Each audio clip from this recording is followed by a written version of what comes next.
8 বছরের শিশু কন্যা নাম তার আসিয়া। পবিত্র রমজানের কারণে স্কুল ছুটিতেই গেছে বোনের বাড়িতে বেড়াইতে।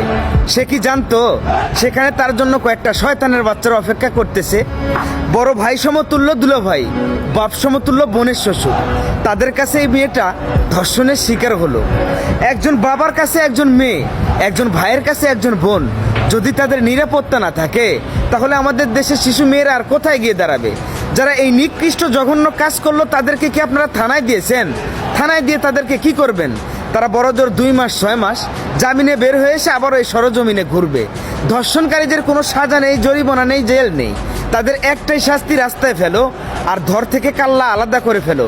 এমন শাস্তি 10 জনকে প্রদান করো, দেখবে এরপর থেকে যারা ধর্ষণ করতে যাবে তাদের অন্তত হাঁটু কাঁপবে।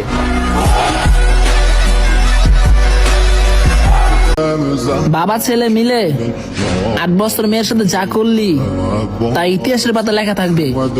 আমার দেশ আবার লজ্জিত।